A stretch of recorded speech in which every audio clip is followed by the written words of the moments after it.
Hello good evening everyone. My name is Kiran Kuhar और filler form app पे आपका स्वागत है। और मैं हूं आपकी paper two UGC net geography की ट्रेनर।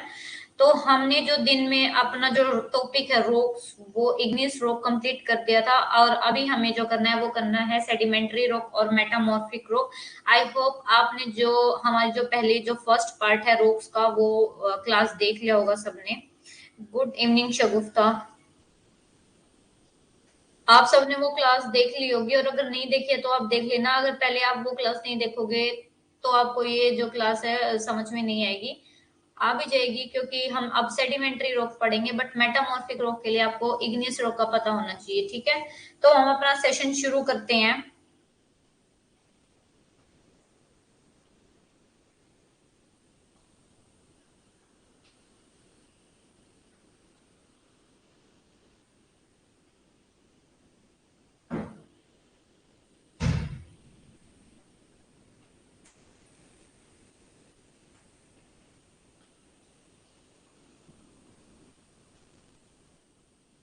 गुड इवनिंग विजय।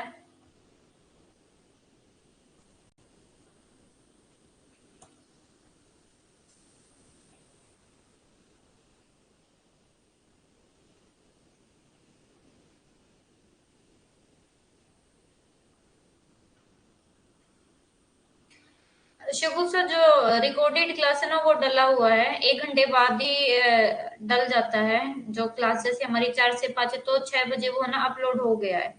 ठीक है, तो आप देख लेना। और अगर उस पुराने में से कोई भी प्रॉब्लम है तो बता देना। कल फिर हमारी जो क्लास है वो 4 से 5 बजे होगी और हम करेंगे कल हमारा जो माउंटेन वाला टॉपिक है, जो माउंटेन डेवलपमेंट थ्योरीज है, माउंटेन से रिलेटेड जो भी थ्योरी है वो करेंगे।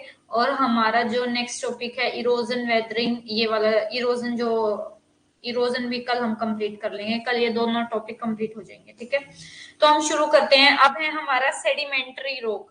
हमने जो प्रीवियस क्लास है, प्रीवियस क्लास में पढ़ा था बेसाल्ट के बारे में। थोड़ा सा मैं बता देती हूँ क्या क्या पढ़ाया था। प्रीवियस क्लास में हमने पढ़ा था जो हमारा इग्नियस रॉक है, इग्नियस रॉक के जो अगर मैं मेन टाइप बताऊं तो वो हमारा है, एक तो है ग्रेनाइट रॉक और एक है बेसाल्ट। तो मैंने दोनों ही प्रीवियस क्लास में आपको ग्रेनाइट और बेसाल्ट के बारे में बता दिया था। इसमें बस सिर्फ आपको इतना करना है कि क्या है, इसमें कितना सिलिका का कंटेंट होता है और सिलिका का कंटेंट याद रखना है आप में, और इसके कौन से मटेरियल है। ठीक है, बस आपको इतना याद रखना है कि कौन से के क्रिस्टल हैवी हैं, कौन से के क्रिस्टल मोटे और कौन से के क्रिस्टल छोटे हैं। Good evening robin. ठीक है, तो आपको ग्रेनाइट और बेसाल्ट में याद रखना है, बस इतना याद रखना है। और ये कैसे फॉर्म हुआ है आप दोनों को बताओ, आपको पता होना चाहिए कि ग्रेनाइट और बेसाल्ट का ओरिजिन कैसा हुआ है। ये मैंने आपको प्रीवियस क्लास में करवाया हुआ है। ठीक है, तो अब है हमारी सेडिमेंट्री रॉक। सेडिमेंट्री रॉक कौन सी रॉक होती है? सेडिमेंट्री रॉक को हम अवसादी चट्टाने और परतदार चट्टाने भी कहते हैं। अब अवसादी चट्टाने क्यों कहते हैं और परतदार चट्टाने क्यों कहते हैं? अवसादी चट्टाने क्यों कहते हैं कि इस अवसाद वर्ड से ही पता चलता है कि अवसाद का मतलब होता है कि यानी कि चट्टानों पर इरोजन और वेदरिंग या जो भी प्रोसेस होता है उसकी वजह से जब रॉक्स का, जैसे हमारी ये देखो, ये हमारी कोई भी रॉक है। ठीक है, इस पे जब हमारे एक्सोजेनेटिक फोर्स करते हैं, काम करते हैं, जैसे हमारा हो गया वाटर, हो गया हमारा एयर, हो गया, जब ये काम करते हैं तो इसका क्या करता है, इस रोक का क्या करते हैं, इस रोक का इरोजन करते हैं। इरोजन के साथ क्या करते हैं, फिर जो भी ये मटेरियल इरोडेड हुआ इसका क्या करते हैं, ट्रांसपोर्टेशन शुरू कर देते हैं, ट्रांसपोर्ट करना शुरू कर देते हैं। और एक जगह पे क्या कर देते हैं इसको, और एक जगह पे इसको डिपोजिटेड कर देते हैं। तो इसको क्या बोलते हैं, इसको बोलते हैं अवसादी चट्टाने। जय सिंह गुड इवनिंग। तो इसको क्या बोलते हैं, अवसादी चट्टाने के, यानी कि अवसाद। अवसाद क्या होता है, अवसाद वो होता है जो हमें, जैसे कोई भी मटेरियल हो गया, जैसे अब हमें रॉक्स का, जैसे मैंने अभी आपको ये बताया, ये रॉक है, इस रॉक पे जब जो हमारे इरोजनल फोर्सेस है, वाटर है, एयर है, जब ये काम करते हैं ना, तो इस रॉक का जो भी ये छोटा छोटा पार्ट है, इनकी वजह से जब अलग होता है, चूर्ण जैसा जो पार्ट अलग होता है, तो पानी और एयर इसको क्या कर देती है, एक जगह इसको बिछाना शुरू कर देती है। और इसी को क्या बोलते हैं, इसी तरीके से हमारा जो सेडिमेंट्री रॉक है उसका निर्माण होता है, और इसी को क्या कहते हैं, अवसादी चट्टानें। ठीक है, आपको क्या है, आपको ये पता होना चाहिए कि सेडिमेंट्री रॉक को अवसादी चट्टाने क्यों बोलते हैं। ठीक है, ये मैंने बता दिया अवसादी चट्टाने क्यों बोलते हैं कि शब्द से पता चलता है कि एकत्रीकरण और संघनन के कारण बनती है, यानी कि कंसोलिडेशन और संघनन हो जाता है, यानी कि एक जगह इकट्ठी होती है और फिर जब वे कॉम्पैक्ट हो जाती है एक साथ, तो उसकी वजह से क्या बनती है, हमारी सेडिमेंट्री रॉक बनती है। सेडिमेंट्री जो वर्ड, अब आपको ये याद रखना है कि जो ये सेडिमेंट्री वर्ड है वो कौन सी भाषा का शब्द है और उसका क्या मीनिंग है। तो सेडिमेंट्री जो शब्द है वो लेटिन भाषा का शब्द है और किससे निकला है, सेडिमेंटम से लिया गया है, जिसका अर्थ है बसना। ठीक है, इसका वास्तविक मतलब ये नहीं होता है कि हमारी रोक बसने से हमारी रोक का निर्माण हुआ है, नहीं। इसका मतलब है कि जो हमारी रोक है सेटल डाउन हो गई है, एक जगह पे क्या गई है, एक जगह पे इकट्ठी हो गई है। ठीक है, लेयर्स में बन जाती है। अवसादी चट्टानों को स्तरीकृत या स्तरित चट्टाने कहा जाता है। ये आपको बहुत इंपॉर्टेंट है कि अवसादी चट्टानों को स्ट्रेटिफाइड और लेयर्ड चट्टाने या परतदार चट्टाने क्यों कहा जाता है, इसलिए कहा जाता है जैसे ये हमारा है माउंटेन। ठीक है, और ये यहाँ से कोई रिवर आ रही है। जैसे आपने बांगर और खादर भूमि के बारे में सुना है, हम ज्योग्राफी ऑफ इंडिया तब करेंगे तो मैं आपको बांगर और खादर के बारे में बताऊंगी, लेकिन यहाँ पे समझ लो क्या है कि जैसे हमारी नदी बहती है, पहले पहाड़ी भाग से होते होते फिर मैदानी भाग में प्रवेश करती है। ठीक है, तो पहाड़ी भाग में क्या करती है, वो क्या है, जो भी रोक है उसका क्या करती है, इरोजन करती है और उस मेटीरियल को अपने साथ बहा कर लेके आती है, और प्लेन में क्या, जो मैदानी भाग है उसमें क्या कर देती है, डिपोजिट। जैसे अब हमारा ये गंगा सतलुज का मैदान है, तो ये क्या है, हमारा डिपोजिटेड प्लेन है। रिवर ने क्या है, हमारे जो पहाड़ी भाग है उसके जो पर्वतों को काटा है और उसकी मिट्टी को यहाँ पे लेके आके क्या है, डिपोजिट कर दिया गया है। और बार बार लगातार ये प्रोसेस होता रहा है और बार बार क्या है, परत पे परत बिछती जा रही है। इसलिए जो ये हमारी सेडिमेंट्री रॉक है इसको क्या बोला जाता है, परतदार रॉक। ठीक है, यानी कि जो सेडिमेंट्री है। अब एक बात और याद रखना, जो सेडिमेंट्री रॉक है ना, सिर्फ सेडिमेंट्री रॉक में हमारे क्या मिलते हैं, फोसिल मिलते हैं। और हमारी जो मेटामॉर्फिक और जो हमारी इग्नियस रॉक है, इन दोनों में जो है फोसिल्स नहीं मिलते। आपसे क्या स्टेटमेंट वाइज क्वेश्चन आ सकता है, आपसे ये पूछा जा सकता है कि कौन सी आपकी ये स्टेटमेंट दे दी जाएगी कि इग्नियस रॉक में फोसिल मिलते हैं, और दूसरी स्टेटमेंट ये दे दी जाएगी कि जो सेडिमेंट्री रॉक है वो लेयर्ड रॉक है, और तीसरी स्टेटमेंट ये दे दी जाएगी कि जो मेटामॉर्फिक रॉक है उसको इग्नियस रॉक भी बोलते हैं। तो आपको अभी ये बताना है कि कौन सी ठीक है कौन सी नहीं। तो सबसे पहली बात है, इग्नियस रॉक में फोसिल नहीं मिलती है। उसमें फोसिल कैसे मिलेंगे, क्योंकि इग्नियस रॉक कैसे बनती है, इग्नियस रॉक का ओरिजिन ही होता है हमारे लावा से, और लावा में कोई भी चीज नहीं बच सकती है, तो उसमें फोसिल कैसे बनेंगे, फोसिल बनते हैं जब कोई भी चीज गल जाती है, सड़ जाती है। जैसे कोल बनता है, कोल का पता है ना कैसे बनता है, कोल कैसे बनता है, देखो हजारों करोड़ों साल लगते हैं कोल को बनने में। मान लो कोई भी दो हमारी प्लेट है, उसका क्या हो गया, डिसइंटीग्रेशन हो गया, वे एक दूसरे से दूर हो गए, बीच में क्या है, स्पेस खाली हो गया। ठीक है, तो इसकी वजह से क्या होगा कि थोड़ी बहुत दरारें आ गई हमारी भूमि पे, कहीं भी लैंड पार्ट में कोई पहाड़ी भाग वहां पे क्या होगी, दरार आ गई। उस दरार में क्या हुआ, हमारी कोई पेड़ पौधे थे और हमारे कोई जानवर है वो क्या है, दब जाता है इसमें। ठीक है, और इतनी सारी मिट्टी गिर जाती है, लैंडस्लाइड भी होती है हमारे। तो क्या होता है कि ये जब हजारों सालों करोड़ों सालों तक दबी रहती है और इन पे प्रेशर और टेम्परेचर लगता रहता है, तो इसकी वजह से हमारे क्या बनते हैं, फोसिल बनते हैं। लेकिन अगर मैं इग्नियस रॉक की बात करूं तो इग्नियस रॉक में अगर कुछ भी गिरेगा तो वो बचेगा नहीं, क्योंकि लावा इतना ज्यादा गर्म होता है कि अगर वो थोड़ा सा भी गिर जाता है तो उसका टेम्परेचर कितना होता है, कुछ 6000 डिग्री सेल्सियस टेम्परेचर होता है। तो इतने टेम्परेचर पर तो कोई फोसिल नहीं बच सकता है। तो इसलिए जो हमारा इग्नियस और मेटामॉर्फिक रॉक है उसमें क्या है, फोसिल नहीं मिलते हैं। और मेटामॉर्फिक रॉक में क्यों फोसिल नहीं मिलते हैं, वो जब हम मेटामॉर्फिक रॉक पढ़ेंगे तो पता चलेगा वहां उसमें फोसिल क्यों नहीं मिलते हैं। ठीक है, तो अब आपको पता चल गया कि इनको जो हमारा सेडिमेंट्री रॉक है उनको हम क्या है, सेडिमेंट्री रॉक को हम कहते हैं लेयर्ड रॉक। ठीक है, अब उसके बाद क्योंकि इन चट्टानों में विभिन्न प्रकार के अवसादों की अलग अलग परतें या स्तर होती है। मैंने बता दिया ये परतें और स्तर कैसे होती है। कभी कभी कुछ तलछटी चट्टानों में परतें अनुपस्थित होती हैं।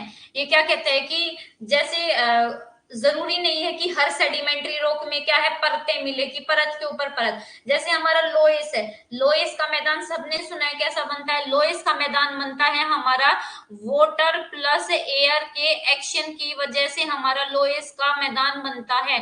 ठीक है। ये हमारा सेमी एरिड जो कंडीशन है, सेमी एरिड डेजर्टिक जो कंडीशन है उसमें बनता है।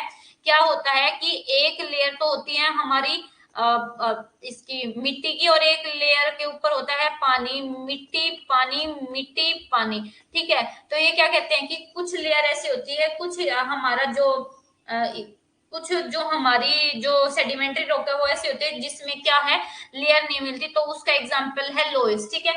तो जरूरी नहीं है कि लोइस में कहीं पे हमारा मिल सकता है, लेकिन मोस्टली जो लोइस है उसमें क्या है, हमारी जो स्ट्रेटा है यानी कि जो परत है वो नहीं होती है। ठीक है। उसके बाद ये कहता है कि अपक्षय और अपर्दन के कारक चट्टानों के विघटन और अपघटन के माध्यम से प्राप्त तलछट और मलबे धीरे धीरे जल निकायों में जमा हो जाते हैं। क्या कहता है, ये वही बात कहता है कि जैसे हमारी ये रोक है,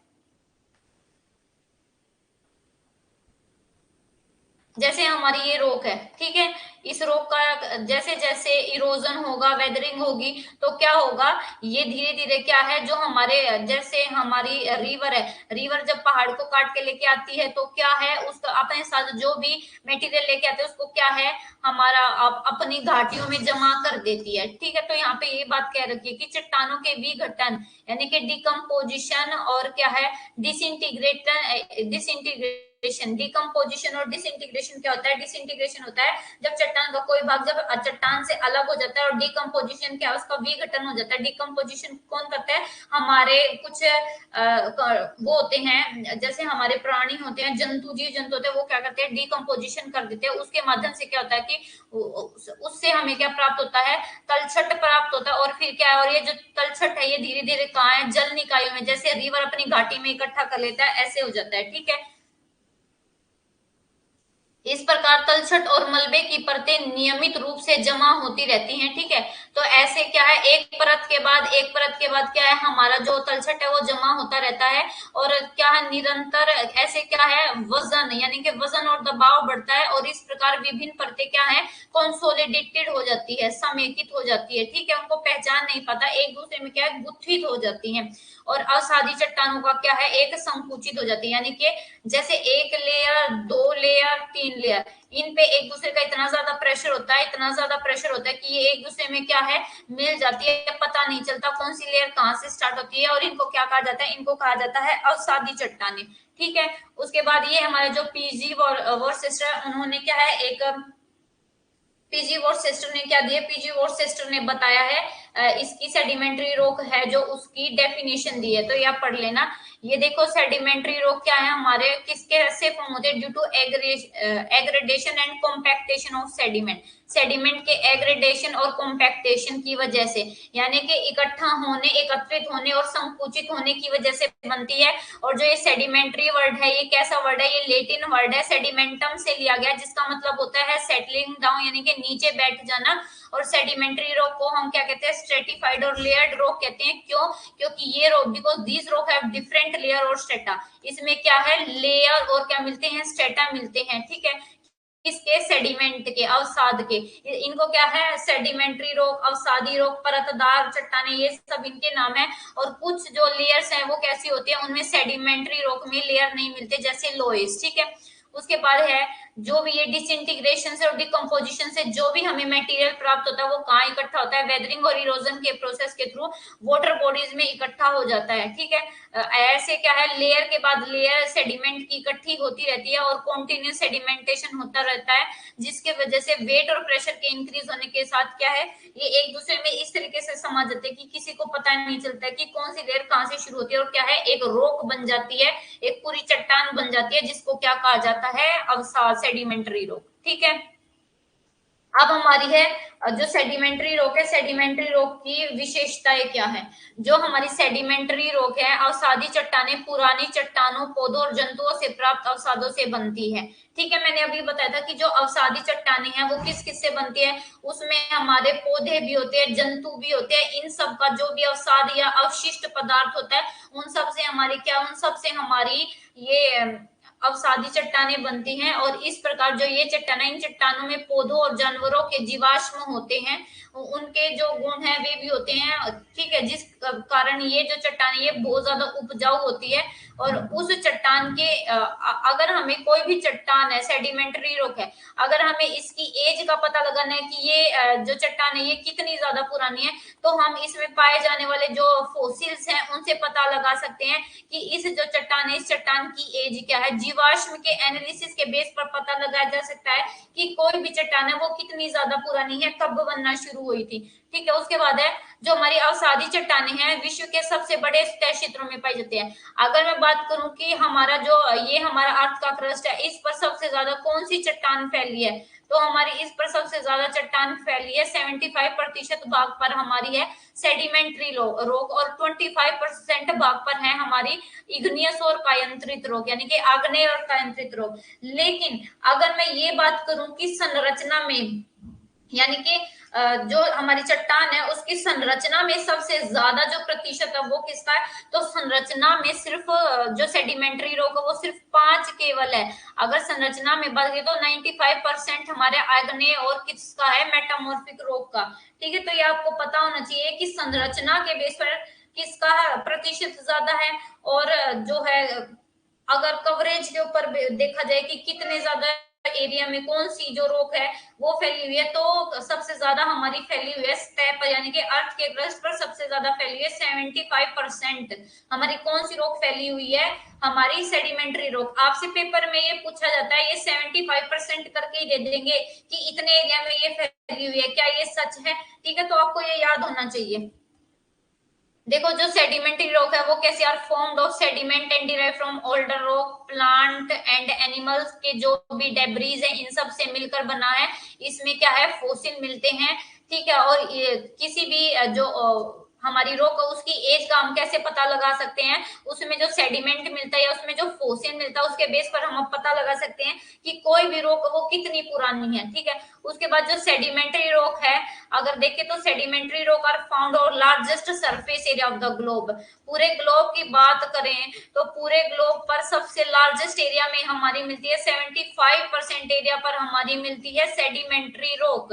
ठीक है, और सिर्फ 25% पर हमारी मिलती है पूरे ग्लोब पर हमारी मेटामॉर्फिक और इग्नियस रॉक। लेकिन अगर मैं बात करूं कॉन्स्टिट्यूशन में, यानी कि संरचना के बेस पर, तो सिर्फ 5% ही हमारी सेडिमेंट्री रॉक है। 95% हमारी क्रस्ट जो बनी हुई है वो बनी हुई है हमारे इग्नियस और मेटामॉर्फिक रॉक से। ठीक है, ये ऑब्वियस है that the sedimentary rock are important for extent not for depth. और एक बात और याद रखना कि जो हमारी सेडिमेंट्री रॉक है वो सिर्फ अर्थ के क्रस्ट पर मिलती है। अगर हम अर्थ से अंदर गहराई में जाते हैं तो वहां पे हमारी सेडिमेंट्री रॉक नहीं मिलती है। हमारी जो अगर हम अर्थ के सेंटर से, अर्थ के क्रस्ट से कोर की तरफ चले तो वहां पे हमारी मिलती है इग्नियस और मेटामॉर्फिक रॉक। ठीक है, उसके बाद है कि जो हमारी अवसादी चट्टाने हैं, तलछटी चट्टाने बनाने के लिए विभिन्न प्रकार और आकारों के अवसादों का जमाव निश्चित क्रम और प्रणाली में होता है। ठीक है, तो हमें पता है कि जो सेडिमेंट्री रॉक कैसे बनते हैं। सेडिमेंट्री रॉक हमारे डिफरेंट डिफरेंट जो भी हमारे तलछट होता है या हमारा अवसाद होता है उसके जमाव से हमारा बनता है। और जो तलछट का आकार है तटीय किनारों से जल निकाय अवसादन घाटियों का केंद्र में घटकर कम हो जाता है। ठीक है, क्या कह रहा है कि जो भी हमारा है size of sediment decrease from the littoral margin to the centre of water body. देखो ये हमारी वाटर बॉडी है। ठीक है, तो क्या है, वाटर बॉडी के जो किनारे है ना, किनारे से लेके अगर हम सेंटर पार्ट पर चले ना तो किनारे पे जो हमारा सेडिमेंट्री रॉक है वो बहुत ज्यादा है, लेकिन सेंटर में क्या है, इसका जो आकार है वो क्या है, कम होता जाता है। ठीक है, तो यहाँ पे यही बात की गई है कि तलछट का आकार तटीय किनारों से जल निकाय साधन घाटियों के केंद्र पर क्या है, कम हो जाता है। तो क्या है, हमारे जो सेंटर है सेंटर पर कम हो जाता है, लेकिन अगर हम किनारे देखें तो किनारों पर क्या है, हमारा जो तलछट है सेडिमेंट्री रॉक है वो ज्यादा है। ठीक है, उसके बाद है विभिन्न प्रकार के सीमेंटिक तत्वों द्वारा विभिन्न तलछट समेकित या संघनित किया जाता है। उदाहरण के लिए सिलिका और आयरन, यौगिक कैल्साइट मिट्टी आदि। क्या कहते हैं कि जो different sediment are consolidated and compacted by different type of cementic element.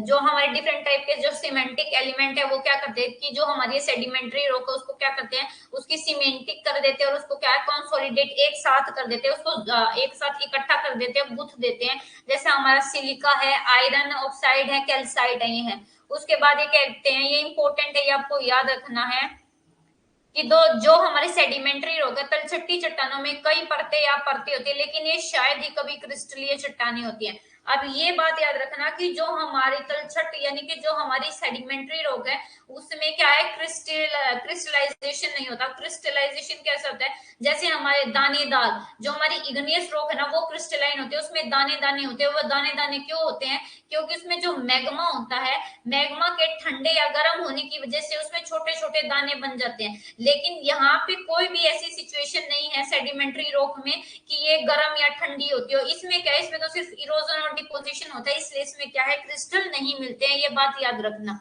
उसके बाद है कि जो आग्नेय चट्टान है, आग्नेय चट्टानों की तरह तलछटी चट्टानें विशाल रूपों में नहीं पाई जाती है, जैसे बैथोलिथ, लैकोलिथ, डाइक। जैसे हमने पढ़ा था कि जो हमारी इग्नियस रॉक है, इग्नियस रॉक अर्थ के क्रस्ट के अंदर, जैसे हमारा बैथोलिथ, लैकोलिथ, फैकोलिथ, सिल्डाइक के रूप में मिलती है। लेकिन जो हमारी आग्नेय जो हमारी सेडिमेंट्री रॉक है, वो इतने बड़े रूप में नहीं मिलती है, ये अर्थ सरफेस पे ही मिलती है, ठीक है।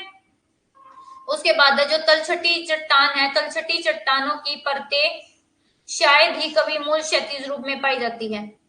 ये क्या कहता है कि layers of sedimentary rock are seldom found in original horizontal manner, कि है ना, जो सेडिमेंट्री रॉक की जो लेयर है वो क्या है, हॉरिजॉन्टल मैनर में पाई जाती है। ये यहाँ पे शायद मतलब सेल्डम का मतलब होता है थोड़ी बहुत क्षैतिज रूप में पाई जाती है। उसके बाद है गाद का परतें आमतौर पर पार्श्व संपीड़न और तन्य शक्तियों के कारण विकृत हो जाती है।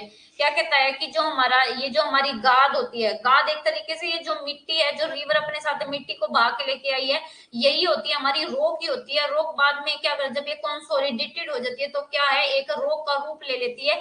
क्या कहता है कि ये कैसे बनती है, जैसे ये हमारा बीच में ये हमारा गाद है और इसके दोनों तरफ से क्या है, टेंशनल फोर्स लग रहा है, तो क्या है, ये उठ जाएगा और क्या बन जाएगा, रोक का शेप ले लेगा, ठीक है। ठीक है, tensional and compressional force also create fault due to dislocation of bed.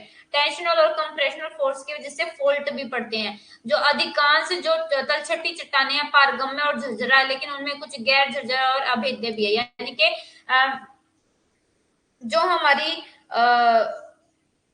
Sedimentary rock है, उनमें से कुछ परमिएबल है जिनमें पानी घुस सकता है, कुछ इम्परमिएबल है, पोरस है, इम्पोरस है, यानी कि पानी जा सकता है, किसी में पानी अंदर जा सकता है, कोई किसी में नहीं जा सकता, कोई कठोर है, रेजिस्टेंट है पानी के लिए, ठीक है। किसी का जल्दी से केमिकल रिएक्शन हो जाती है, किसी की नहीं होती है। उसके बाद एक उसके बाद ये बताते हैं कि जो सेडिमेंट्री रॉक है,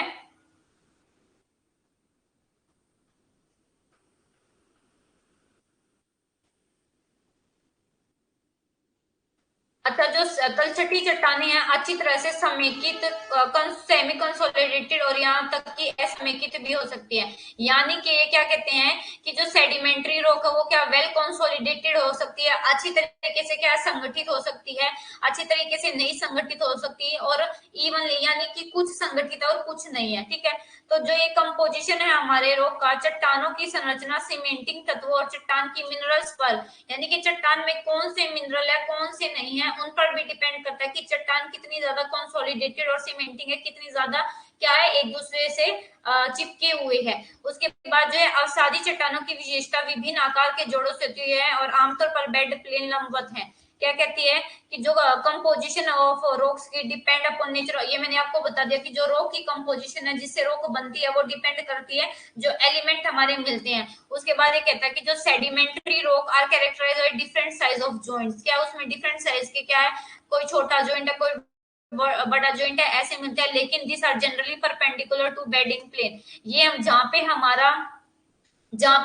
भी हमारी जो चट्टान है, जहाँ पे भी हमारा जो ये सेडिमेंट है यहाँ पे इकट्ठा हो जाता है तो इसको बोलते हैं बेड, ठीक है। तो जो भी हमारा ये जो जॉइंट्स है वो क्या है, परपेंडिकुलर, यानी कि 90 डिग्री होंगे हमारे बेड प्लेन के, इसको बोलते हैं बेड प्लेन, और जॉइंट्स क्या होंगे, 90 डिग्री होंगे हमारे बेड प्लेन के।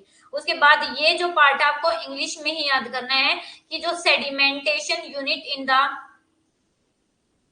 जो भी हमारा सेडिमेंट है अगर उसकी थिकनेस यानी कि मोटाई 1 सेंटीमीटर से ज्यादा है तो उसको बोलते हैं बेड, ठीक है। ये बात याद रखना, यहाँ तक किसी को कोई प्रॉब्लम, कि जो भी हमारा सेडिमेंट है अगर उसकी जो मोटाई थिकनेस 1 सेंटीमीटर से ज्यादा है तो उसको बोलते हैं हम बेड। लेकिन वही अगर 1 सेंटीमीटर से कम है, यानी कि जो हमारा थिकनेस है वो 1 सेंटीमीटर से कम, उसको क्या बोलते हैं, लेमिनाई। ठीक है, ये आपको याद रखना है। लेयर और स्टेटा, एक मिनट,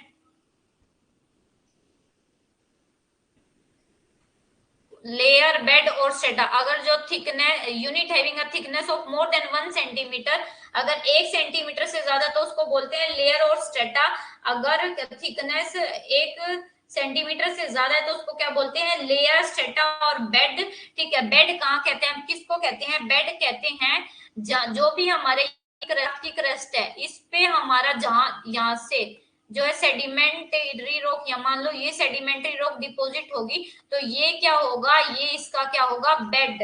बेड क्या होता है, जहां पर ये सेडिमेंट डिपॉजिट होता है। 1 सेंटीमीटर से ज्यादा वाले को क्या कहते हैं, लेयर और स्ट्रेटा। 1 सेंटीमीटर से कम वाले को कहते हैं लेमिनाई। ठीक है, उसके बाद क्या कहता है कि जो जो सबसे नीचे वाला जो बेड होता है उसको बोलते हैं सोल। ठीक है, लोअर सरफेस ऑफ बेड क्या बोला जाता है, उसको सोल। और अपर जो सबसे ऊपर वाला पार्ट होता है उसको बोलते हैं अपर बेडिंग सरफेस। ठीक है, उसके बाद क्या कहता है कि जो स्ट्रेटा और जो हमारा लेमिनाई है ये मिल कर क्या बनाते हैं, बहुत सारे बेड बनाते हैं। ठीक है, और ये क्या है, एक एंगल पर डिपॉजिट होते हैं, आपको ये याद रखना है। और ठीक है, और जो हमारा क्रॉस बेड है, क्रॉस बेड, बेड क्या होता है, जहां पे जो डिपोजिशन होता है वो किसी एंगल पर होता है, इंक्लाइंड लेयर। ठीक है, तो इसको क्या बोलते हैं हम, क्रॉस बेडिंग।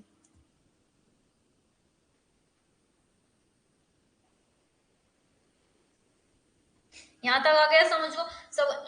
ये जो मैं आपको वन वन वर्ड के जो ये बता रही हूँ ना, ये आपको इंग्लिश में याद रखने। हिंदी में मैंने इसलिए इसको कन्वर्ट नहीं किया क्योंकि अगर मैं हिंदी में कन्वर्ट कर रही हूँ तो वो लैंग्वेज जो है बहुत ज्यादा खराब हो रही है और आपको याद करने में बिल्कुल समझ नहीं पाओगे कि ये क्या हम याद कर रहे हैं, कुछ गलत ही याद करोगे। इससे अच्छा है थोड़ा सा ये पार्ट जो है इंग्लिश में, उसको इंग्लिश में याद करो ताकि आपकी जो है गलत ना हो।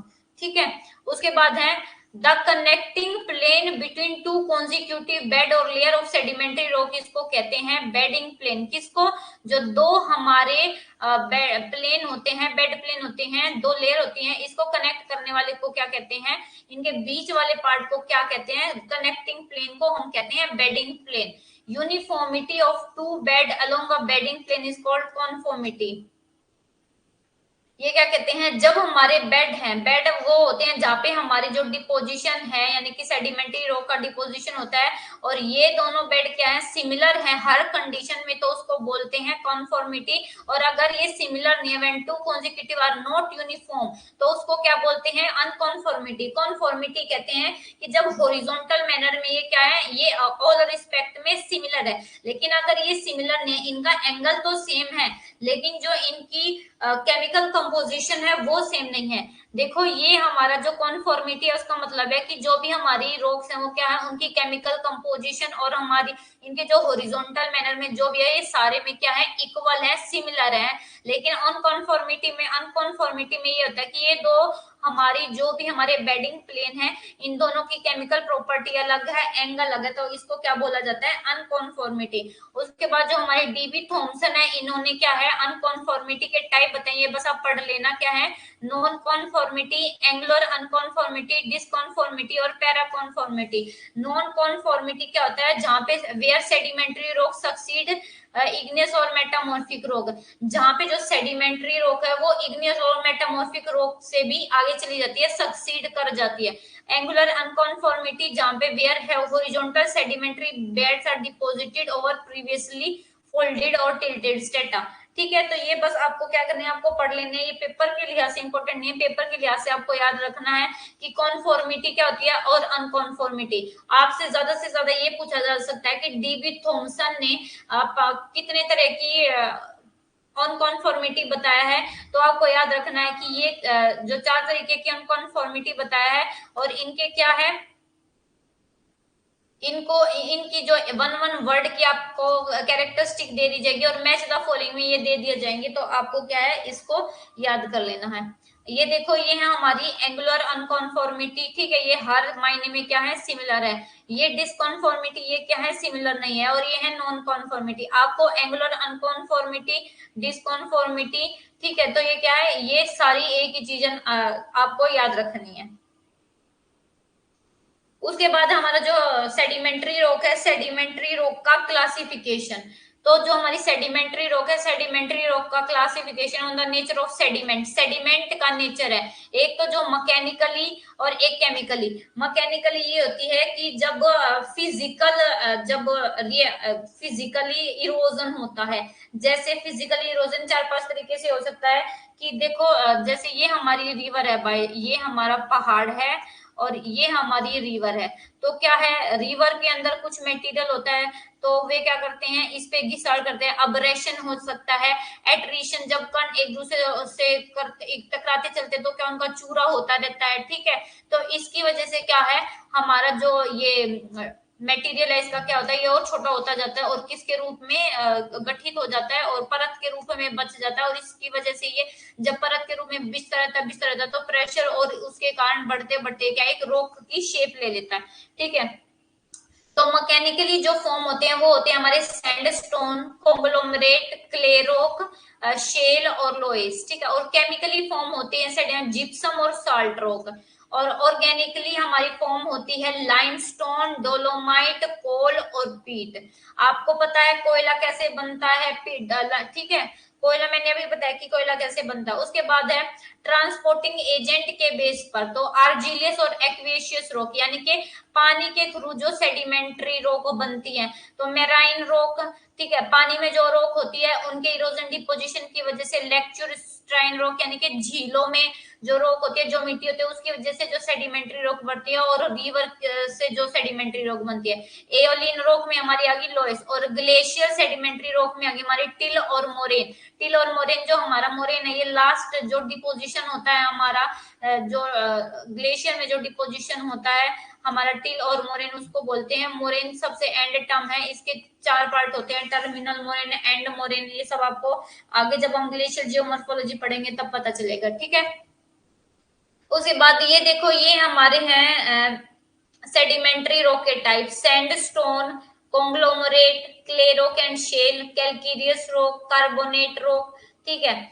आपको बस ये क्या है, आपको इतना सारा याद नहीं करना है, ये सिर्फ आपकी नॉलेज के लिए कि हाँ इतना ये जो हमारी सेडिमेंट्री रॉक है उसमें ये आता है।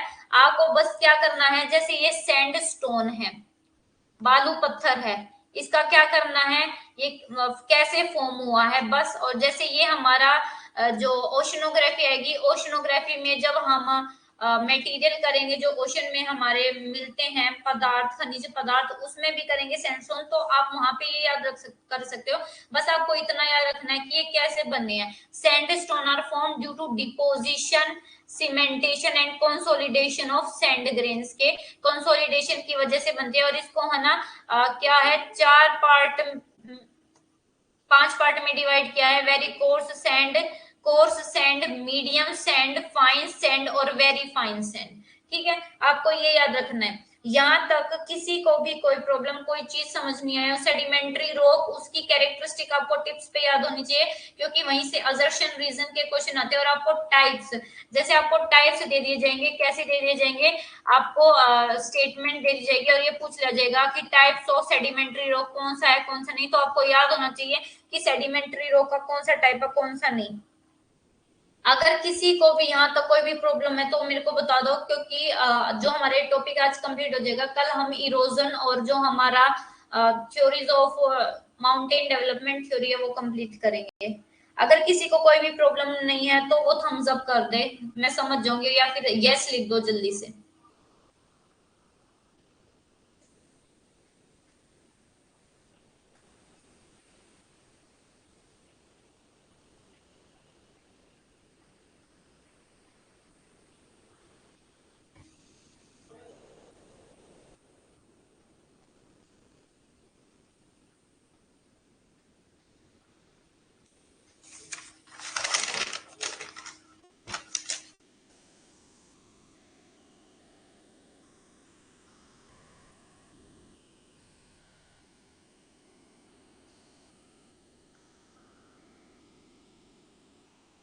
जल्दी से बताओ कि किसी को भी इस टॉपिक के रिगार्डिंग यहाँ तक कोई problem.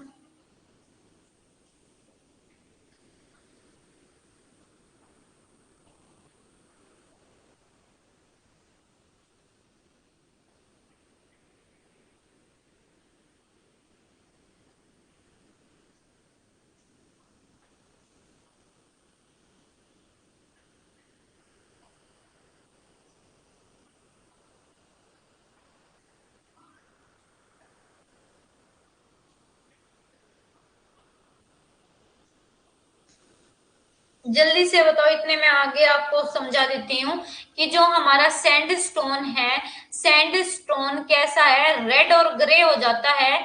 Sand stone become red और ग्रे जब ये किससे मिलता है, आयरन ऑक्साइड से। और ये व्हाइट और ग्रे तब होता है जब ये इसमें क्या मिलता है, कैल्शियम कार्बोनेट की जो मात्रा है वो ज्यादा होती है। और जो सैंड स्टोन है ना, सैंड स्टोन हार्ड और रेजिस्टेंट यानी कि कठोर और क्या है। विजय एक बार रिवीजन में लास्ट में आपको ना ओवरऑल पूरा जो रोक वाला टॉपिक है ना वो कंप्लीट समझा दूंगी, ठीक है, एक बार बता दूंगी क्या है क्या नहीं इसमें, ठीक है। तो हमारे ये है हार्ड, जो हमारा सैंड स्टोन है, सैंड स्टोन क्या है, sand stone hard and resistant है। तब इसमें अगर सिलिका मिल जाती है ना सैंड स्टोन में, बालू पत्थर में, तो वो क्या हो जाता है, बहुत ज्यादा कठोर हो जाता है और रेजिस्ट हो जाता है, इसमें पानी परकोलेट नहीं हो पाता। लेकिन अगर हम एवरेज सैंड स्टोन की बात करें, इसमें सिलिका ना हो, तो कैसा होता है कि इसमें पानी इजिली परकोलेट कर जाता है और क्या इसका इरोजन होता है। उसके बाद हमारा है कोंग्लोमरेट, ठीक है। कोंग्लोमरेट कैसे फॉर्म होते हैं, are form due to cementation and consolidation of pebble of various size. Pebble क्या होते हैं, जैसे हमारे पत्थर जो हमारी चट्टान के टुकड़े होते हैं ना, तब ये एक साथ इकट्ठे हो जाते हैं, कंसोलिडेट यानी कि एक साथ इकट्ठे हो जाते हैं। जब चट्टान के टुकड़े टूट कर कॉम्पैक्ट हो जाते हैं यानी कि मिल जाते हैं, तो उसकी वजह से हमारा बनता है कोंग्लोमरेट, ठीक है। जो ये टर्म कोंग्लोमरेट है is applied to cemented fragmental rock. Fragmental rock मतलब कि टूटी फूटी। और ये जो जिसमें कैसे हमारे पेबल होते हैं, पत्थर होते हैं, राउंडेड फ्रेगमेंट्स होते हैं, ठीक है। इफ फ्रेगमेंट्स आर एंगुलर और सब एंगुलर, अगर हमारे जो भी हमारे ये चट्टान के टुकड़े हैं, कुछ एंगुलर हैं और सम एंगुलर हैं कोई शेप में, तो उसको क्या बोला जाता है, ब्रेशिया। आपसे पूछ सकते हैं कि ब्रेशिया क्या होता है, ठीक है। आपको बस इतना याद रखना है इसमें, और कुछ भी याद रखने की जरूरत नहीं है इसमें। और बाकी ये दे रखा है कि जो हमारा पेबल्स है, पेबल्स का डायमीटर है 4 मिलीमीटर, ठीक है। और those fragment which have their diameter up to 256 millimetre are called boulders. जो हमारे फ्रेगमेंट है यानी कि जो टुकड़े हैं जिनका जो डायमीटर 256 मिलीमीटर से ऊपर है, तो उसको क्या बोलते हैं, बोल्डर। आप पेबल, बोल्डर, कोबल, ये सब जो हमारा मैंने बताया ओशनोग्राफी में हमारा मिनरल्स वाला एक चैप्टर है, स्टोर हाउस ऑफ मिनरल्स, उसमें ये सब पढ़ेंगे, ठीक है।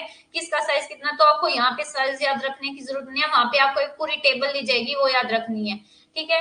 तो ये है, if conglomerate are formed due to their cementation by silica they become hard and resistant to erosion.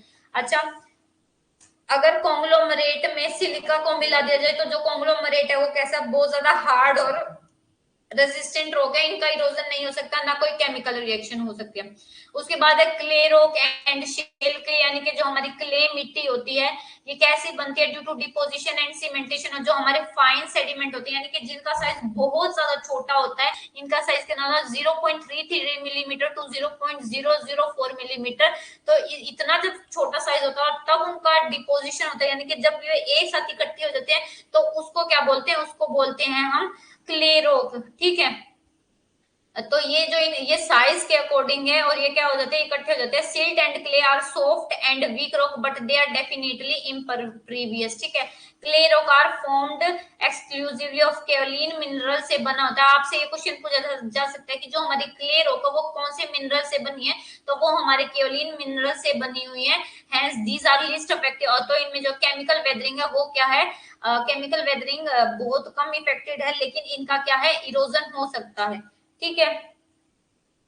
उसके बाद ये देखो हमारे कैलकीरियस रॉक हैं। कैलकीरियस रॉक कौन सी होती है, कैलकीरियस रॉक होती हैं are form due to deposition and consolidation of sediment derived from the skeleton and remain of those animal and plant which contain larger portion of lime।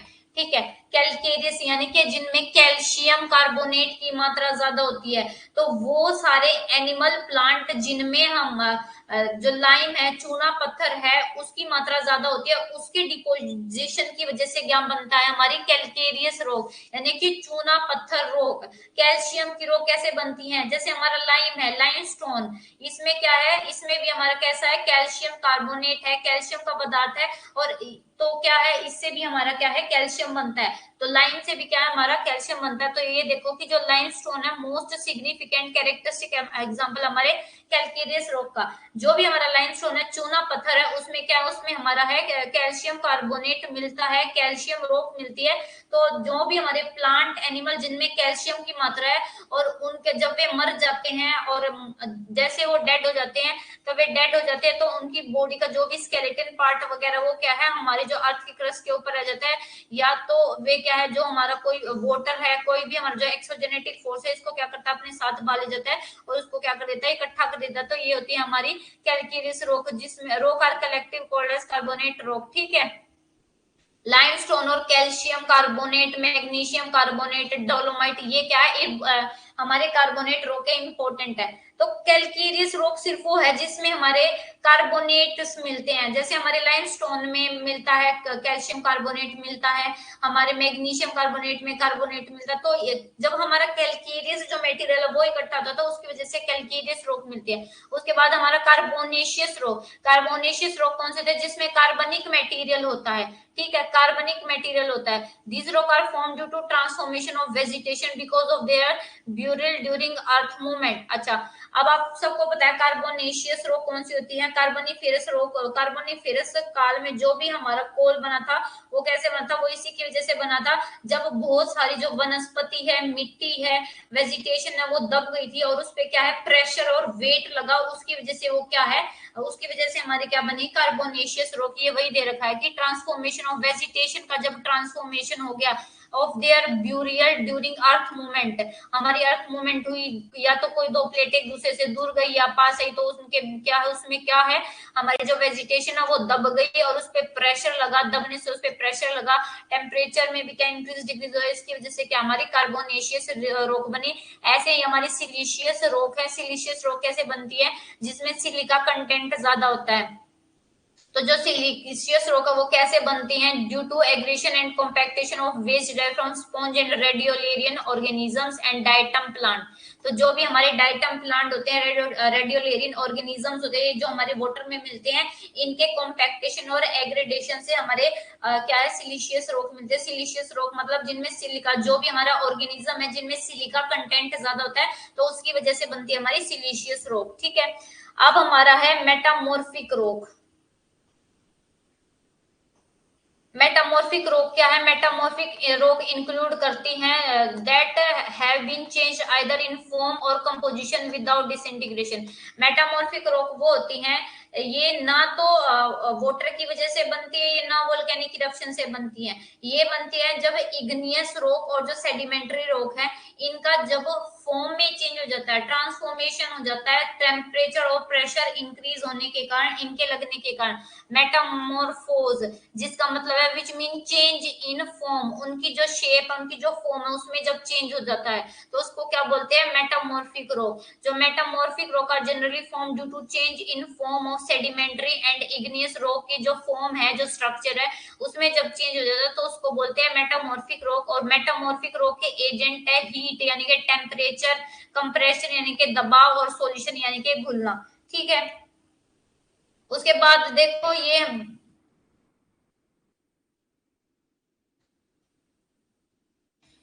बस मेटामॉर्फिक रोग है, आपको मेटामॉर्फिक रोग के बारे में इतना याद रखना है। और जो अब इसमें मेटामॉर्फिक रोग के जो इंपॉर्टेंट मिनरल है वो है हमारा मार्बल। मार्बल क्या होता है, संगमरमर। Marble are generally formed, marble यानी कि जो संगमरमर है वो कैसे बनता है, जब लाइमस्टोन, चूना पत्थर चेंज होता है किसमें। अब मैंने आपको बताया था कि चूना पत्थर कौन सी चट्टान है, चूना पत्थर है हमारी सेडिमेंट्री रॉक। अब सेडिमेंट्री रॉक, जब हमारा सेडिमेंट्री रॉक पे, जैसे अब लाइमस्टोन पे टेम्परेचर इंक्रीज हुआ because of temperature change, temperature में चेंज होने के कारण जो लाइमस्टोन है किस में बदल गया, मार्बल में, यानी कि संगमरमर में, चूना पत्थर बदल गया संगमरमर में। Limestone are transformed into marble due to contract thermal metamorphism, यानी कि तापमान में कायांतरित यानी कि तापमान में चेंज होने की वजह से हमारा जो लाइमस्टोन है, चूना पत्थर मार्बल में चेंज हो गया। और उसके बाद कहते हैं limestone are metamorph due to dynamic regional metamorphism, calcium carbonate and other final particle are change into calcite. ठीक है, उसके बाद ये देखो डोलोमाइट एंड चाक किस में बदलते हैं, तो डोलोमाइट एंड चाक भी मेटामॉर्फ हो सकते हैं टू मार्बल। किसमें, ये भी संगमरमर में, जो हमारा संगमरमर पत्थर है उसमें बदल जाते हैं। किसके कारण? एक्सेसिव हीट के कारण। बस आपको इतना याद रखना है कि मार्बल किस में चेंज हुआ है, और जैसे हमारा लाइमस्टोन है, लाइमस्टोन चेंज हुआ मार्बल में, और हमारा डोलोमाइट और चाक भी चेंज हुआ मार्बल में ड्यू टू एक्सेसिव हीट के कारण। उसके बाद जो हमारा शिस्ट है, शिस्ट हमारा फाइन ग्रेन्ड मेटामॉर्फिक रॉक है and are characterised by well developed foliation. Schist है बीन डिराइव्ड फ्रॉम, जो ये शिस्ट है, ये शिस्टे जर्मन वर्ड से निकला है जिसका मतलब होता है शिस्टोस, जिसका मतलब है टू स्प्लिट। स्प्लिट का मतलब होता है चेंज होना, बदलना। तो ये जो हमारा शेल है, शेल किस में बदलता है? शेल हमारा बदलता है सब्जेक्टेड टू इंटेंस। इस पे भी क्या है? कॉम्प्रेशन यानी कि दबाव ज्यादा लगता है, प्रेशर ज्यादा लगता है। ये देखो कंप्रेसिव फोर्स एंड जो फोल्डिंग एंड प्रेशर है ज्यादा लगता है, जिसकी वजह से ये किस में चेंज हो जाती है? ये चेंज हो जाती है हमारे जो शिस्ट है, जो हमारा शिस्ट है ये शेल में चेंज हो जाती है। ठीक है, original shale rock are change to mica mineral due to high pressure and temperature. Shales are change to schist, यानी कि जो शेल्स हैं, जो शेल हमारा जो पदार्थ है वो शिस्ट में चेंज हो जाता है। उसके बाद जो हमारा स्लेट है, स्लेट किस में चेंज हो जाता है? ये भी हमारे क्या है? मेटामॉर्फिज्म है किसका? शेल और अदर जो है हमारे आर्जिलियस रॉक का, यानी कि आर्जिलियस यानी कि जो हमारी, मैंने अभी आपको पढ़ाया था आर्जिलियस कौन से होते हैं।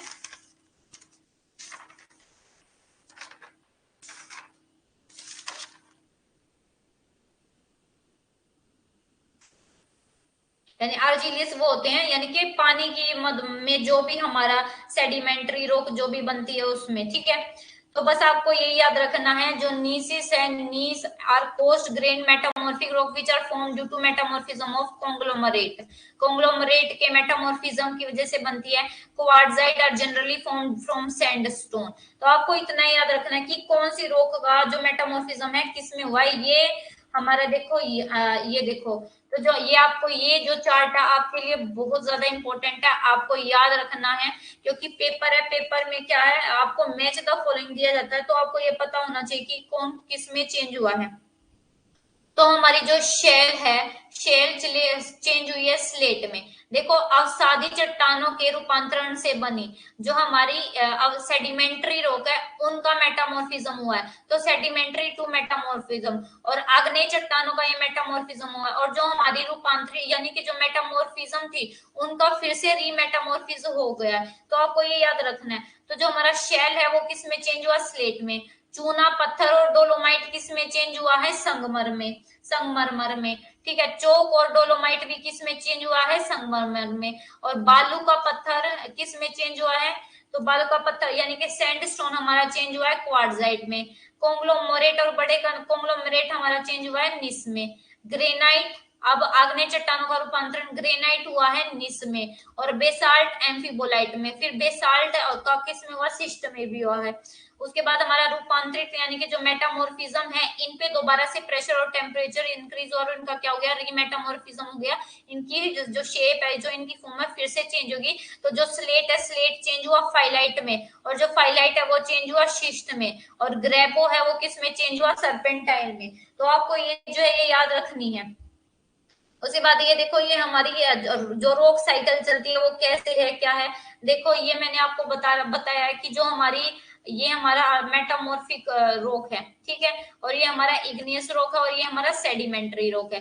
तो जो हमारा इंट्रूसिव इग्नियस रॉक, जो इग्नियस रॉक है, जैसे ये मैग्मा है, मैग्मा से हमारी कौन सी बनी, मैग्मा के कूलिंग की वजह से बनी हमारे इंट्रूसिव इग्नियस रॉक और एग्न्यूसिव इग्नियस रॉक। इसका क्या हुआ है, अपलिफ्ट हुआ, ठीक है, अप यानी कि ये पहाड़ों की शेप में बन गए और फिर इनका क्या है, इसका क्या है, वेदरिंग हुई, इरोजन हुई और डिपोजिशन हुआ और उसकी वजह से क्या बनी, उसकी वजह से सेडिमेंटेशन, जो सेडिमेंट्री रॉक है वो बन गई। उसके बाद जो हमारी सेडिमेंट्री रॉक है, ये सेडिमेंट्री रॉक है, इसका क्या हुआ है, ब्यूरियल हुआ है, कॉम्पैक्टेशन, सीमेंटेशन, यानी कि ये कंसोलिडेटेड हो गई। ये जैसे जो हमारा यहाँ से जो सेडिमेंट मिला था, एक मिनट दोबारा से समझाती हूँ। जैसे ये हमारा है मैग्मा, मैग्मा की वजह से, ये मैग्मा है, मैग्मा कूल हुआ, उसकी वजह से हमारा इंट्रूसिव इग्नियस रॉक और एक्सट्रूसिव इग्नियस रॉक हुई, ठीक है। तो ये क्या है, हमारा जो लावा है ऐसे हमारा बाहर बाहर निकला और क्या है, जम गया और क्या है, इसने जैसे हमारी शेप ले ली, पहाड़ की ले ली, पर्वत की ले ली, जिसकी भी ले ली, ठीक है। तो फिर क्या हुआ, ये अपलिफ्ट हो गए, अपलिफ्ट के ऊपर क्या हुआ, इस पे ये जो पहाड़ पर्वत है इन पे क्या है, जो हमारे एक्सोजेनेटिक फोर्स थे, यानी कि हमारा एयर है, वाटर है, इन्होंने काम किया, इसका क्या किया, इसका वेदरिंग किया, इरोजन किया, इसका ट्रांसपोर्टेशन किया और डिपोजिशन किया, ठीक है। तो फिर इसकी वजह से क्या, इसकी वजह से सेडिमेंट मिला, यानी कि सेडिमेंट यानी कि हमारी अवसाद मिला, हमें अवसाद मटेरियल मिल गया। और जब इस अवसाद पे हमारा कॉम्पैक्टेशन हुआ और ये कंसोलिडेटेड हुआ, कैसे हुआ, इस पे टेम्परेचर और जब प्रेशर लगा तो उसकी वजह से ये क्या, सेडिमेंट्री रॉक में क्या है, चेंज हो गया। यानी कि इसमें क्या, इस पे जब प्रेशर लगा, ये जो अवसाद था, ये जब अब यहाँ पे वेदरिंग और इरोजन की वजह से ये यहाँ पे जब डिपोजिशन भी हो गया, तो ये क्या, ये जब अवसाद इकट्ठा हो गया तो इस पे क्या, इस पे वजन बढ़ा और ये क्या, ये कॉम्पैक्ट हो गई और किस में चेंज हो गई, सेडिमेंट्री रॉक में चेंज हो गई। और फिर जब सेडिमेंट्री रॉक का भी क्या हो गया, इस पे जब प्रेशर लगा, टेम्परेचर बढ़ा, तो ये क्या है, मेटामॉर्फिक रॉक में बदल गई। ऐसे ही जो हमारी इंट्रूसिव इग्नियस रॉक है, जो अर्थ के क्रस्ट के अंदर है, इस पे जब टेम्परेचर और प्रेशर भी लगा तो ये भी क्या है, मेटामॉर्फिक रॉक में चेंज हो गई, ठीक है। तो ये जो है, ये पूरी जो साइकिल हमारी रॉक साइकिल है, कैसे हमारा मैग्मा से हमारा रॉक बनी, फिर उस रॉक से जो इंट्रूसिव एक्सट्रूसिव बनी, उससे हमारा सेडिमेंट्री रॉक बनी, सेडिमेंट्री रॉक और जो इग्नियस रॉक का जो टेम्परेचर और प्रेशर इंक्रीज हो तो उसकी वजह से हमारा क्या है, मेटामॉर्फिक रॉक बनी। तो ऐसे ये जो साइकिल है वो चलती रहती है, ठीक है। ये देखो, ये हमारा इग्नियस रॉक है, ये हमारी सेडिमेंट रॉक है और ये हमारी मेटामॉर्फिक रॉक है, ठीक है। तो ये क्या है, ये हमारी एक साइकिल चलती रहती है, कैसे कैसे हमारे जो अर्थ सरफेस पे जो हमारी ये जो हमारी साइकिल है, रॉक साइकिल है, वो चलती रहती है। सबसे पहले इग्नियस रॉक, इग्नियस रॉक से हमारी सेडिमेंट रॉक, सेडिमेंट रॉक से हमारा क्या है, सेडिमेंट और जो इग्नियस रॉक है, इन दोनों का क्या है, मेटामॉर्फिज्म होता रहता है, ठीक है।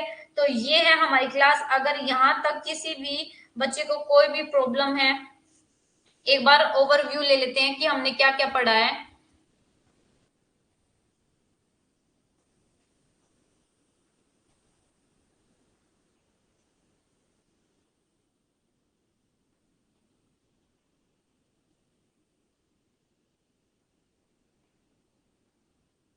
ये देखो, आज हमने ये पहले वाली क्लास में किया था, जो हमारी इग्नियस रॉक है।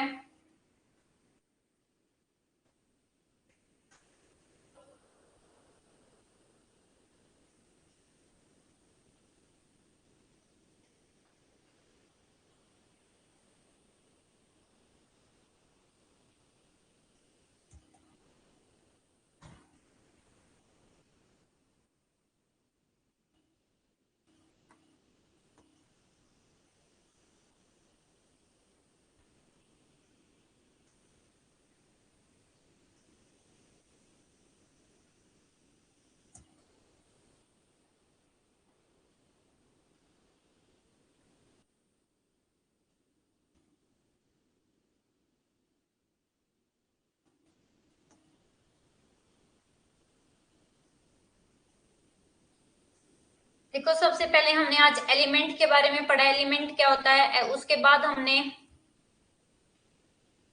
हमने रॉक्स की स्टडी की है, रॉक क्या होती है। और ये रॉक में जो एक तो पूरी हमारे अर्थ की क्रस्ट और एक पूरे अर्थ में, पूरे अर्थ ग्लोब पर कौन सा जो मटेरियल सबसे ज्यादा मिलता है। ये टेबल बहुत ज्यादा इंपॉर्टेंट है, आपको एज इट इज याद रखनी है, पेपर में क्वेश्चन आता है आपसे, पूछा जाता है, ठीक है। उसके बाद हमने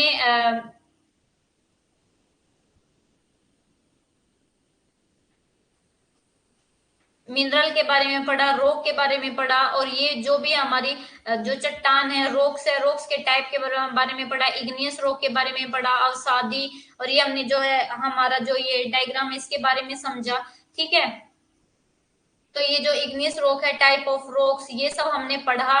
अगर इसमें से कुछ भी प्रॉब्लम है, क्योंकि अभी जो बच्चे हैं, बच्चों ने अभी जो पहली क्लास है वो नहीं देखी है, अगर कल भी आपको कुछ समझ में नहीं आए क्लास में से, तो मेरे से पूछ लेना, कल हम 5 मिनट में डेली आपको देती हूँ, और कोई भी प्रॉब्लम है तो क्वेश्चन छोड़ दिया करो, नहीं तो ग्रुप में बता दिया करो, ठीक है। तो आज वाला जो सेशन है वो यहीं पे खत्म होता है। आज आपका जो टॉपिक है वो यहीं पे खत्म होता है। आपका जो रोग वाला टॉपिक है वो खत्म हो गया है। अब आपको क्या करना है, अब आज आपके जो नोट्स है वो अपलोड कर दिए जाएंगे। अगर आपको इसके रिगार्डिंग कोई भी प्रॉब्लम है तो अभी बता दो, और मेरे को बताओ कि आपको ये जो टॉपिक है मैंने करवाया है वो क्लियर है या नहीं है।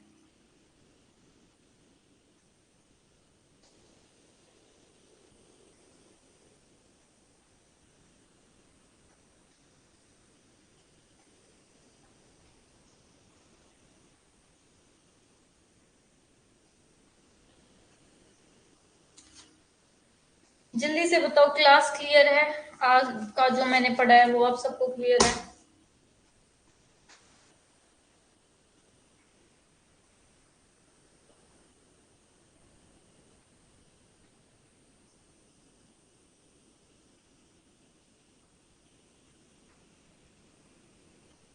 और आप सब जो है साथ साथ रिवाइज करते रहो, क्योंकि हमारी जो रिवीजन है वो लास्ट में शुरू होगी, मतलब लास्ट में आपका टेस्ट होगा, वो रिवीजन नहीं होगी, क्योंकि रिवीजन का टाइम मैंने आपको इतना सारा दिया है। आपको उसमें नोट्स बनानी है और रिवीजन करनी है। रेगुलर एक टॉपिक को 10 बार रिवाइज करें तो आपको और अच्छे से याद हो जाएगा, ठीक है। तो आज के सेशन में किसी को कोई प्रॉब्लम नहीं है? सबको क्लियर है? तो जल्दी से बताओ क्लियर है, यानी यस कर, यस लिखो जल्दी से।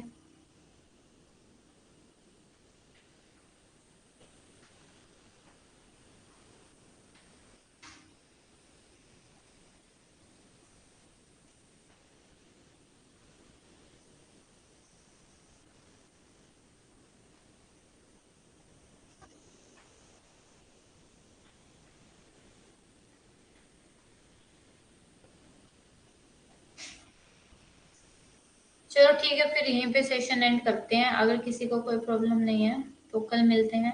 कल सेम आपकी क्लास जो है 4 से 5 बजे और 8 से 9 रहेगी, ठीक है। तो कल मिलते हैं, तब तक के लिए आप सबको good night, take care everyone.